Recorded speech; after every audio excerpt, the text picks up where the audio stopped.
Hello दोस्तों, मैं हूं आपका host Rohit Khurana car blog India पे और स्वागत है आपका एक नए एपिसोड में। आज हम हैं बेंगलुरु में और चला रहे हैं मारुति की नई नेक्सा XL6। XL6 जो है एक नए अवतार में आ गई है। इसमें काफ़ी सारे इम्प्रूवमेंट्स और चेंजेस किए गए हैं, जिसमें कि मेजर चेंज जो है वो इंजन है और उसके अलावा कुछ कॉस्मेटिक और फीचर्स भी इसमें इम्प्रूव किए गए हैं। इस वीडियो में आपको पूरा रिव्यू देंगे, आपको दिखाएंगे क्या क्या चेंज हुआ है, क्या नया है इस गाड़ी में, क्या आपको ये कंसिडर करनी चाहिए, क्या ये इतनी इम्प्रूव हुई है कि आपको इसे और ज़्यादा वेटेज देनी चाहिए पहले से या नहीं। तो चलिए शुरू करते हैं अपने रिव्यू को मारुति नेक्सा XL6 के। तो चलिए अपने रिव्यू की शुरुआत करते हैं एक्सटीरियर्स के साथ। और इसकी चाबी कुछ इस तरह की दिखती है। इस पर लॉक और अनलॉक का बटन दिया गया है, बड़ी सिंपल सी दिखती है। और यहाँ पे एक की भी है जो मेटल पार्ट दिख रहा है, इसको अगर आप प्रेस करेंगे स्लाइड करके की बाहर आ जाती है। तो चलते हैं गाड़ी की तरफ। इसका जो फ्रंट है उसे थोड़ा सा इम्प्रूव किया गया है। इसमें कुछ नया डिज़ाइन यहाँ पे दिया गया है। पास से मैं आपको दिखाऊंगा। तो ये जो ग्रिल है, इसमें जो हेक्सागोनल चंक्स हैं, तो इसको थोड़ा इम्प्रूव करके थोड़ा सा क्रोम ट्रीटमेंट को रिवाइज किया गया है। जो LED लैंप्स हैं इसके, ये ऑल LED हैं। पहले LED DRLs था, लेकिन अब ये ऑल LED हैं, तो ये काफ़ी अच्छा दिखता है। फ्रंट को थोड़ा सा इम्प्रूव कर दिया गया है। और साइड पे आप चलेंगे तो आपको मिलेंगे 16 इंच के ये नए मशीन्ड एलॉय व्हील्स, जो कि काफ़ी स्मार्ट लगते हैं। और मेरे ख्याल से पहले वाले जो इसके व्हील्स थे, जो थोड़े से छोटे साइज़ में थे, वो प्रोपोर्शनेटली थोड़े से आउट लगते थे, लेकिन ये अब बेटर दिख रही है इन बड़े व्हील्स के साथ। फ्रंट में जो आपने शायद नोटिस की हो, यहाँ पे सुजुकी लोगों के नीचे यहाँ पे आपको एक कैमरा दिख रहा है। इसी तरह से साइड विंग मिरर में यहाँ पे नीचे की तरफ एक कैमरा दिया गया है। तो इस तरीके से उधर भी एक कैमरा और रियर में भी। तो इसमें 4 कैमरास दिए गए हैं, जो कि इसको अराउंड व्यू यानी 360 डिग्री व्यू का फीचर देते हैं। तो इस गाड़ी में जो कुछ नए फीचर्स ऐड हुए हैं, उसमें से एक काफ़ी मेन फीचर जो है वो 360 डिग्री व्यू कैमरा भी है। रियर से कुछ ऐसी दिखती है, काफ़ी अच्छी लग रही है। थोड़े बहुत क्रोम बिट्स ऐड किए गए हैं, पिलर्स को ब्लैकन किया गया है, तो दिखने में काफ़ी अट्रैक्टिव पहले भी लगती थी, अब थोड़ी और अट्रैक्टिव हो गई है। थोड़ा व्हील्स का साइज़ प्रोपोर्शनेट हो गया है। यहाँ पे एक छोटा सा क्रोम एलिमेंट आपको दिख रहा होगा। तो इस तरीके से इस गाड़ी को थोड़ा सा और दिखने में और स्मार्ट बना दिया गया है पहले से। तो चलिए अंदर चलते हैं और देखते हैं कि गाड़ी में अंदर क्या है। तो सबसे पहले आपको इसका डोर कंसोल दिखा देते हैं। यहाँ पे आपको ड्राइवर साइड पे सारे कंट्रोल्स दिखेंगे और आपको ये बहुत फेमिलियर लग रहा होगा, क्योंकि ये बहुत सारी मारुति की काफ़ी सारी गाड़ियों में लगभग ये सेम स्विच गियर यूज़ होता है पार्ट शेयरिंग के अंडर, जो कि कॉस्ट को काफ़ी एफिशिएंट बना देता है, प्लस इन्वेंट्री और आपको अवेलेबिलिटी भी अच्छी मिलती है। आपको इसी तरह का अर्टिगा में, सियाज में, बहुत सारी गाड़ियों में दिख जाएगा। इनफैक्ट डिज़ायर वगैरह में भी इसी तरह का होगा। डोर का डिज़ाइन अच्छा दिया गया है। यहाँ पे जो एक ग्लॉसी एलिमेंट दिया गया है, सैटिन सिल्वर फिनिश, और ये भी काफ़ी सॉलिड फील होता है। तो दरवाज़ा जो है इसका कुछ इस तरह का दिखता है। यहाँ पे कंट्रोल्स हैं। यहाँ पे आप देखेंगे तो आपको एक ये अराउंड व्यू कैमरा के लिए एक बटन दिया गया है, स्टेबिलिटी प्रोग्राम का ऑन ऑफ, और ये auto start stop on off का इसमें स्विच दिया गया है। ये जो वेरिएंट हम चला रहे हैं ये ऑटोमेटिक है, 6 स्पीड ऑटोमेटिक के साथ, जो कि एक नया ट्रांसमिशन है। तो आपको यहाँ 2 पेडल दिख रहे हैं और एक बड़ा सा डेड पेडल दिया गया है। यहाँ पे एम्बिएंट लाइटिंग भी है, जो कि इधर जो फुटवेल है यहाँ पे आपको लाइटिंग मिल जाती है। इंस्ट्रूमेंट क्लस्टर कुछ इस तरह का दिखता है और इंजन का स्टार्ट स्टॉप बटन जो है वो यहाँ दिया गया है। तो चलिए इसको पुश करते हैं और ये जो बीच में आपको डिस्प्ले दिख रहा है, ये एक प्रॉपर डिस्प्ले है। और साइड में डायल्स हैं। ये जो RPM डायल है, इसके साथ में ही यहाँ पे आपको टेम्परेचर गेज छोटा सा अंदर की तरफ ही मिल जाता है। और दूसरी तरफ जो स्पीडो डायल है, उसके अंदर एक फ्यूल गेज का डायल दिया गया है। ये जो मल्टी इन्फॉर्मेशन डिस्प्ले जो बीच में दिया गया है, इसमें आपको काफ़ी सारी इंटरेस्टिंग इंपॉर्टेंट इन्फॉर्मेशन आपकी गाड़ी के बारे में मिल जाती हैं। अभी हमने इसको लगभग 50-60 किलोमीटर चलाया है। मोस्टली हाईवे ड्राइव थी, तो इसने 17 किलोमीटर पर लीटर की फ्यूल इकॉनमी हमें डिलीवर करी है, जो कि काफ़ी इंप्रेसिव है एक ऑटोमेटिक गाड़ी के लिए। स्टीयरिंग कुछ इस तरीके का है। यहाँ पे फ्लैट बॉटम दिया गया है। यहाँ पे फ़ोन के कंट्रोल्स हैं, वॉइस कमांड के कंट्रोल्स हैं, और इस तरफ आपके मल्टीमीडिया कंट्रोल्स हैं, और यहाँ पे क्रूज़ कंट्रोल के बटन्स दिए गए हैं। और इस ऑटोमेटिक वेरिएंट में आपको पेडल शिफ्टर्स भी मिल जाएंगे, जो है यहाँ पे स्टीयरिंग व्हील्स के पीछे की तरफ। इस तरफ देखेंगे तो यहाँ कुछ कभी होल्स हैं और ये जो कप होल्डर्स हैं यहाँ पे भी ग्रिल दी गई है जो कि ठंडी हवा, एसी की हवा फेंक रही है। तो यहाँ अपने सॉफ्ट ड्रिंक के कैंस रखेंगे तो वो कूल हो जाएंगे, जो कि बहुत अच्छा फीचर है। एयर कंडीशनिंग का जो ऑटोमेटिक क्लाइमेट कंट्रोल है उसके कंट्रोल्स यहाँ दिए गए हैं। उसके ऊपर ये टच स्क्रीन इंफोटेनमेंट सिस्टम दिया गया है। और मैं आपको अराउंड व्यू कैमरा भी दिखा देता हूँ। यहाँ पे व्यू का जो बटन है उसे दबाते ही इस तरीके से आपका एक 360 व्यू इस तरह से दिखा देता है। और जब मैं इसको पार्क मोड में डालता हूँ, मैं आपको डाल के दिखाता हूँ, सॉरी रिवर्स मोड में, तो ये कुछ इस तरह से दिखाता है। यहाँ पे आपको रियर दिख रहा है और यहाँ पे 360 डिग्री व्यू दिख रहा है। तो ये काफ़ी एक अच्छा फीचर है। यहाँ पे आपको रिवर्स, न्यूट्रल, ड्राइव और मैनुअल मोड भी दिया गया है। इसके साथ साथ यहाँ पे आपको USB और इसमें वेंटिलेटेड सीट्स भी हैं, तो उसके कंट्रोल्स यहाँ पे दिए गए हैं, जो कि मेरे को पर्सनली बहुत अच्छा लगता है ये फ़ीचर काफ़ी, क्योंकि इंडिया में जो वेदर है काफ़ी गर्म रहता है, उसके हिसाब से ये फ़ीचर काफ़ी यूज़फुल है। डैशबोर्ड का डिज़ाइन भी अच्छा है। यहाँ पे ये वही ग्लॉसी डिज़ाइन है जो कि डोर पैड पे भी था और इधर भी दिया गया है। ये हार्ड टच है लेकिन क्वालिटी इसकी अच्छी है, सॉलिड है। यहाँ पे कुछ ट्विटर्स हैं, तो यहाँ पे आपको मल्टी स्पीकर सिस्टम मिल रहा है। एयर कंडीशनिंग वेंट यहाँ पे अच्छा खासा थ्रो है, इधर दिया गया है, एक जो है इस तरफ है और 2 वेंट्स उस तरफ आप देख पा रहे होंगे, तो टोटल 4 वेंट्स हैं आगे। और ये 2 वेंट्स हैं ये कूलिंग के लिए यहाँ पे दिए गए हैं। और आई थिंक ग्लव बॉक्स के अंदर कोई कूलिंग वेंट नहीं है, जो कि अगर आपको अपने बेवरेजेस चिल करने हैं तो आप यहाँ सीधा कप होल्डर में ही चिल कर सकते हैं। इसका जो आर्म रेस्ट है फ्रंट सीट में वो स्लाइड हो जाता है, जो कि काफ़ी अच्छा फीचर है। और इसके नीचे आपको एक छोटा सा स्टोरेज भी मिल जाता है। और इसी तरीके से आप देख पा रहे हैं डोर पॉकेट्स में भी आप एक पूरी बड़ी बॉटल रख सकते हैं, इतना स्पेस यहाँ पे दिया गया है। इधर जो कंसोल है ऊपर की तरफ, यहाँ पे सनग्लास होल्डर दिया गया है और यहाँ पे ये लैंप्स हैं आपके, और यहाँ लाइट्स का कंट्रोल है, कुछ इस तरह से दिखता है। वैनिटी मिरर ड्राइवर साइड पे भी है और विद लाइट है, तो ये अच्छी चीज़ है। और पैसेंजर साइड पे भी दिया गया है, लाइट के साथ दिया गया है, जो कि अच्छी चीज़ है। सेफ्टी पॉइंट ऑफ व्यू से भी कई चीज़ें ऐड की गई हैं। अब इसमें 2 की जगह आपको 4 एयरबैग मिल जाते हैं। एक एयरबैग इधर है, एक ड्राइवर साइड पे है और 2 साइड एयरबैग्स हैं जो कि फ्रंट सीट्स पे दिए गए हैं। और फ्रंट सीट्स में वेंटिलेटेड सीट्स भी हैं। ये लेदराइट अपहोल्स्ट्री दी गई है। सीट्स भी काफ़ी कंफर्टेबल और अच्छे साइज़ की हैं। वेंटिलेटेड सीट के कंट्रोल यहाँ दिए गए हैं। इसमें 3 सेटिंग्स हैं, 1, 2, 3 और ऑफ। और यहाँ पे 120 वोल्ट का जो सॉकेट दिया गया है चार्जर वगैरह कनेक्ट करने के लिए। और कुछ इस तरह का दिखता है इसका मल्टी इंफॉर्मेशन डिस्प्ले। इसका जो स्टीयरिंग का एडजस्टमेंट है पहले टिल्ट में आता था, अब टिल्ट और टेलीस्कोपिक दोनों मिल जाता है आपको। तो यहाँ से आप देखेंगे तो इसको आप ऊपर नीचे कर सकते हैं और आगे पीछे भी कर सकते हैं। तो आप इसको रीच के लिए और एंगल के लिए, दोनों के लिए आराम से एडजस्ट कर सकते हैं। इसमें जो है अब आप वॉइस कमांड भी यूज़ कर सकते हैं। हाई सुजुकी बोलेंगे तो ये एक्टिवेट हो जाता है। इसके अलावा इसमें सुजुकी कनेक्ट फंक्शनैलिटी दी गई है, तो आप इसको स्मार्टफोन से कनेक्ट करके, इसमें 40 स्मार्ट फंक्शंस दिए गए हैं, जिसमें remote engine immobiliser, remote engine start, जो कि सिर्फ ऑटोमेटिक वेरिएंट्स में चलता है सेफ्टी फीचर्स की वजह से। तो इस तरह के फीचर्स दिए गए हैं जो कि इसमें स्मार्ट फीचर्स हैं। इसके अलावा इसमें टायर प्रेशर मॉनिटरिंग सिस्टम दिया गया है, हिल होल्ड असिस्ट दिया गया है, इलेक्ट्रॉनिक स्टेबिलिटी प्रोग्राम दिया गया है। तो सेफ्टी और फीचर्स के पॉइंट ऑफ व्यू से इस गाड़ी को काफ़ी एनहांस कर दिया गया है पहले की कंपैरिजन में।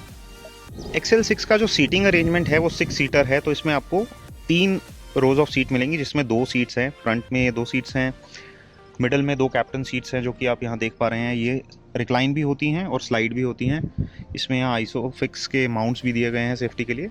और जो लास्ट सीट्स हैं ये भी रिक्लाइनिंग है, जिसमें से वो वाली सीट जो है वो रिक्लाइन नहीं हो रखी है, वो लगभग अपराइट है और ये रिक्लाइंड है। अब इसका रिक्लाइन आपको बदलने से आपके बूट स्पेस पे थोड़ा फ़र्क पड़ता है, वो भी मैं आपको दिखाता हूँ पीछे से। तो हम इसके बूट की तरफ चलते हैं।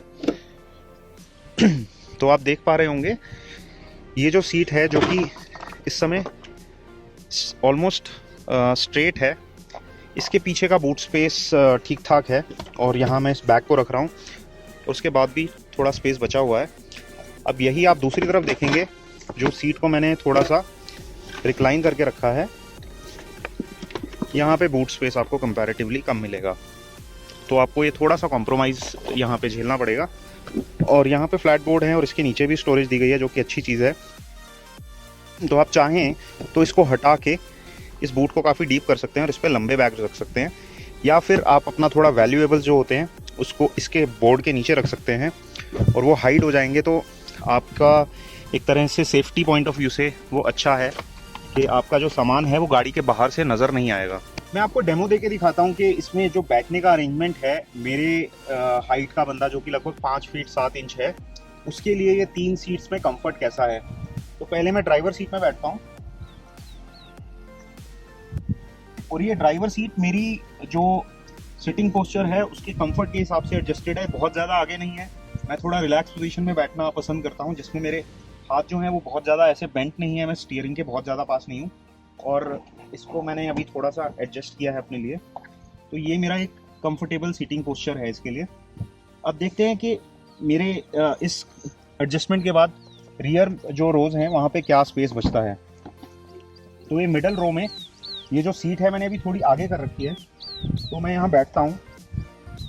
आप नोटिस कर रहे होंगे इतनी बड़ी पॉकेट है कि यहाँ मैं पूरा एक लैपटॉप रख सकता हूँ।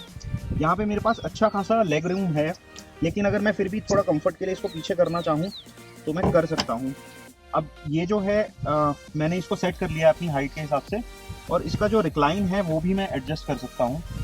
और मेरे पास यहाँ पे आर्म रेस्ट भी है लेफ्ट साइड पे, तो मिडल में आर्म रेस्ट है, और जब ये दरवाज़ा बंद होगा तो मैं इस पर अपनी दूसरी बाजू रख सकता हूँ, तो कंफर्टेबली बैठ सकता हूँ।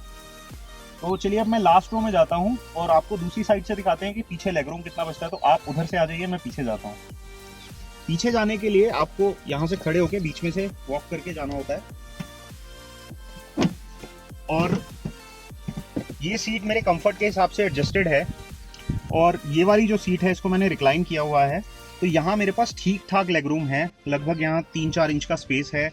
मेरे पैर सीट के नीचे कंफर्टेबली जा रहे हैं, और क्योंकि ये वाली सीट थोड़ी सी पीछे को रिक्लाइन हो रखी है, यहाँ पे अच्छा सा आर्म सपोर्ट है, यहाँ पे कप होल्डर है, तो मैं अब काफ़ी रिलैक्स्ड फील कर रहा हूँ। इसमें मैं आराम से कुछ घंटे की जर्नी कर सकता हूँ, ज़्यादा थकान के बिना भी। बट ये है कि अगर इसका रिक्लाइन मैं स्ट्रेट कर दूँ तो ये उतना कंफर्टेबल फील नहीं हो रहा। तो इस पोस्चर में मैं शायद आधे 1 घंटे से ज़्यादा नहीं बैठ पाऊँगा, थक जाऊँगा। लेकिन जब मैं इसका रिक्लाइन पीछे की तरफ करता हूँ तो ये सीट काफ़ी रिलैक्स्ड और कंफर्टेबल फील होती है। तो ये चीज़ मुझे पसंद आई, लेकिन मैंने आपको दिखा ही दिया है कि बूट में उसका असर पड़ता है। जब आप इस सीट को रिक्लाइन करते हैं तो आपका बूट स्पेस थोड़ा सा कम हो जाता है उस केस में। आपको यहाँ पे जो है, जो लेफ्ट साइड है वहाँ पे एक चार्जिंग पोर्ट दिया गया है, इस साइड चार्जिंग पोर्ट नहीं है, लेकिन कप होल्डर दोनों साइड हैं। और जो एयर कंडीशनिंग वेंट्स हैं वो मिडल रो में रूफ माउंटेड हैं, तो यही वाले जो एयर कंडीशनिंग वेंट्स हैं वही पीछे की तरफ जो है कूलिंग का काम करते हैं। तो ये चीज़ जो है इसके कंफर्ट के बारे में है। और अगर आप मिडल रो में बैठे हैं तो आपको यहाँ पे एयर कंडीशनिंग वेंट्स नहीं मिलते हैं, यहाँ पे आपको चार्जिंग सॉकेट मिलता है। एयर कंडीशनिंग वेंट्स क्योंकि यहाँ पे छत पे दिए गए हैं, तो मिडल रो से और रियर रो के लिए यहीं पे जो है 4 वेंट्स हैं, और इनका जो स्पीड कंट्रोल है वो यहाँ पे दिया गया है। ये 4 पोजीशन है इसकी, ऑफ 1 2 3। तो बात करते हैं, और इसमें एक जो बहुत बड़ा चेंज हुआ है वो इसके हुड के अंदर है, जो कि इसमें एक नया इंजन और ट्रांसमिशन दिया गया है। जो मैनुअल ट्रांसमिशन वेरिएंट है वो भी 5 स्पीड मैनुअल के साथ आता है, लेकिन ऑटोमेटिक जो है वो पहले 4 स्पीड ऑटोमेटिक था, जो कि अब 6 स्पीड कर दिया गया है। ये इंजन भी इम्प्रूव कर दिया गया है, ड्यूअल VT इंजन है और ज़्यादा एडवांस्ड इंजन है, बेटर फ्यूल एफिशिएंसी के साथ आता है। पावर थोड़ी सी कम हो गई है, पहले 105 PS थी, अब 103 PS हो गई है। वो जो टॉर्क है वो लगभग 137 न्यूटन मीटर है, जो कि लगभग पहले के बराबर ही है, ज़रा सा कम हुआ है, लगभग 1 न्यूटन मीटर के आसपास कम हुआ है। लेकिन फ्यूल एफिशिएंसी बढ़ गई है दोनों में। इसका जो मैनुअल है और जो ऑटोमेटिक है, दोनों ही अब पहले से लगभग 1 किलोमीटर प्रति लीटर की ज़्यादा फ्यूल एफिशिएंसी देते हैं, जो कि लगभग दोनों ही अप्रॉक्सीमेटली 20 की माइलेज कंपनी क्लेम करती है कि डिलीवर करते हैं। और हमने अपने हाईवे टेस्ट में टेस्ट किया है, इसने हमें ऑन रोड में एक्चुअल में 17+ का माइलेज दिया है, जो कि काफ़ी इम्प्रेसिव है इस साइज़ की गाड़ी के लिए। तो बात करते हैं कि गाड़ी चलाने में कैसी है, इसका ride, handling, performance, suspension feel कैसा है, इंजन परफॉर्मेंस कैसा है, ब्रेकिंग कैसी है। तो ये सारी चीज़ें मैं आपको एक एक करके बताता हूँ। तो सबसे पहले ये गाड़ी काफ़ी प्लांटेड फील होती है चलाते हुए, तो आपको कॉन्फिडेंस लेवल काफ़ी हाई रहता है। इसका राइड क्वालिटी काफ़ी कंफर्टेबल है ज़्यादा, क्योंकि इसके व्हील्स काफ़ी अच्छे हैं, सस्पेंशन अच्छा है, थोड़ी सी रफ रोड्स को ये आराम से अब्जॉर्ब कर लेता है, आपको केबिन में काफ़ी कंफर्टेबल फील होता है। गाड़ी काफी प्लांटेड है और आराम से चलती है और काफी स्मूथ है। स्पीड बम्प्स पे भी आराम से निकल जाती है, बहुत ज्यादा तेज झटका नहीं देती है, बड़ा स्मूथ तरीके से आराम से निकल जाती है। और बात करें कि इसकी हैंडलिंग की, तो स्टीयरिंग मुझे अच्छा लगा, बट मैं नहीं कहूँगा मुझे बहुत अच्छा लगा। स्टीयरिंग फीडबैक ठीक ठाक है, लेकिन जो स्टीयरिंग का फील है वो बहुत ज्यादा स्पोर्टी नहीं है, कंफर्ट साइड पे है। तो आप इसको फैमिली कार की तरह यूज करेंगे तो आपको कोई कंप्लेंट्स नहीं होंगी। लेकिन अगर आप एंथुसियास्ट की तरह इसको भगाने का कोशिश कर रहे हैं, भगाना चाह रहे हैं, तो शायद वहां पे आपको थोड़ी सी डिसअपॉइंटमेंट होगी। और डिसअपॉइंटमेंट की बात कर रहे हैं तो मैं थोड़ा एक्सेलरेशन के बारे में भी बोल देता हूँ। एक्सेलरेशन डिसअपॉइंटिंग तो नहीं है, लेकिन एक्सेलरेशन जो है मॉडरेटली अच्छा है। फ्रॉम 0 टू गेट गो थोड़ा ठीक है, 0 से 60 तक आप आराम से चले जाते हो। लेकिन जब आप मिड रेंज में इसको रेव करने की कोशिश करते हो, जो रेव्स बढ़ते हैं और जो पावर डिलीवरी बढ़ती है वो सेम प्रोपोर्शन में बढ़ती हुई सी नहीं लगती। ऐसा लगता है कि पावर डिलीवरी जानबूझ के एफिशिएंसी के लिए इंजन मैपिंग कुछ इस तरह से किया गया है कि पावर बहुत स्लोली और लीनियरली बढ़ती है, तो एक्सीलरेशन जो है वो आराम से पकड़ती है गाड़ी। आपको बहुत कंफर्टेबल फील होगा, जर्क बिल्कुल नहीं आएगा, क्योंकि इंजन को इतना स्मूथली और ऐसा एकदम कंफर्टेबल मोड में एक्सेलरेट करने के लिए डिजाइन किया गया है, इंजन को ट्यून किया गया है। और इसका प्लस साइड ये है कि आपको माइलेज बहुत अच्छा मिल जाता है, लगभग 20 के आसपास कंपनी क्लेम करती है, और 16-17 का माइलेज तो हमें एक्चुअल में मिल रहा था हमारी ड्राइविंग कंडीशन में। तो मैं बिलीव कर सकता हूँ कि ये गाड़ी आपको बहुत अच्छा माइलेज देने वाली है। लेकिन आप स्पिरिटेड ड्राइवर हैं, इसको भगाना चाहते हैं बहुत तेजी से, तो ये गाड़ी शायद आपके मतलब की नहीं है। हालांकि इसमें पेडल शिफ्टर्स दिए गए हैं जो कि स्पोर्टी फील आपको जरूर देते हैं। जब आप ड्राइव करते हैं आपको एकदम से डाउन शिफ्ट करना है, एक्सेलरेट करना है, और वो चीज आप पेडल शिफ्टर के बिना भी एक्सेलरेटर को थोड़ा हार्ड प्रेस करेंगे तो अपने आप डाउन शिफ्ट कर लेती है। तो इसका जो ट्रांसमिशन है वो बहुत अच्छे से काम करता है, तो उस मामले में आपको ज्यादा कंप्लेंट्स नहीं होंगी। लेकिन परफॉर्मेंस जो एक रॉ पंच होता है वो इसमें से थोड़ा जानबूझ के कम रखा गया है to get better fuel economy out of this car.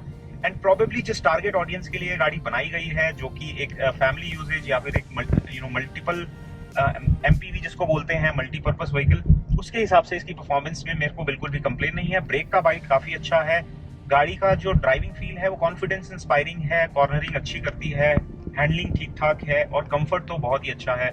तो ये मेरे ख्याल से मैंने आपको शॉर्ट में पूरा बता दिया है कि गाड़ी चलाने में कैसे फील होती है। अगर कोई भी क्वेश्चंस आपके रह गए हैं और आपके कोई सवाल हैं तो नीचे कमेंट्स में जरूर पूछिए, हम आपको वहां पे कमेंट्स में ही उसका जवाब देने की कोशिश करेंगे। मैंने जो भी आपको अपने इंप्रेशंस दिए थे वो ऑटोमेटिक के दिए थे, और अब हम चला रहे हैं मैनुअल, जो कि एक 5 स्पीड गियर बॉक्स है, लगभग पहले जैसा ही है जैसा पहले वाली गाड़ी में आता था प्री फेसलिफ्ट में।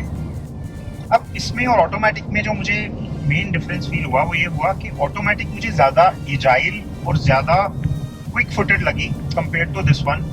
और दूसरी जो मेरी ऑब्जर्वेशन है मैनुअल को लेके, जब मैं ऑटोमेटिक को क्रूज कर रहा था अराउंड 80 की स्पीड पे हाईवे पे, तो उसका जो टैकोमीटर की रीडिंग है वो 1500 आरपीएम दिख रही थी।